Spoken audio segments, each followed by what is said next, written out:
Oui, tu as été pour nous un refuge et un appui, un secours qui ne manque jamais dans la détresse. Merci Seigneur pour ta protection, pour ton amour envers nous tout au long de ce mois de septembre. À toi soit la gloire, l'honneur, la louange au siècle des siècles. Oui, mes chers amis, notre Dieu mérite la louange. Un bon jeudi à chacun de vous. C'est la méditation du jour qui a pour titre « Les forces d'en haut ». Mais ceux qui se confient à l'Éternel renouvellent leurs forces. Ils prennent le vol comme les aigles. Ils courent et ne se lassent point. Ils marchent et ne se fatiguent point. Ésaïe 40, verset 31. Quelle merveilleuse possibilité de saisir les promesses de la parole de Dieu s'offre aux jeunes.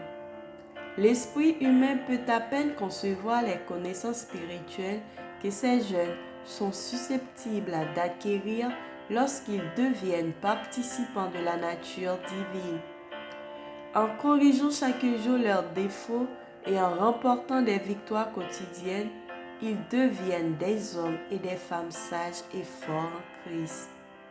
Celui qui participe de la nature divine sait qu'il a son droit de citer dans les cieux. Il s'empare de l'inspiration de l'Esprit du Sauveur. Son âme est cachée avec le Christ en Dieu. Satan ne peut se servir d'un tel homme pour s'insinuer dans le sanctuaire même de Dieu et pour souiller le temple de l'Éternel. Ce chrétien-là remporte des victoires à chaque pas. Il est débordant de pensées nobles. Il considère tout être humain comme une créature précieuse, car le Christ est mort pour chacun de nous. Ceux qui se confient à l'Éternel renouvellent leurs forces. Ils prennent le vol comme les aigles. L'homme qui se confie en l'Éternel est fort de la force divine. Il est assez fort pour supporter les grandes calamités. Et cependant, il lui est facile d'être gagné par la miséricorde et par la compassion qu'on trouve auprès du Christ.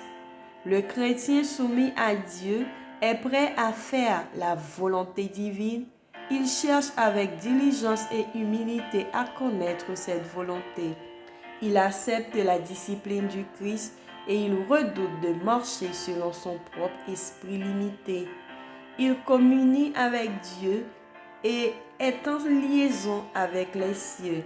Uni à l'être infini, l'homme est fait participant de la nature divine.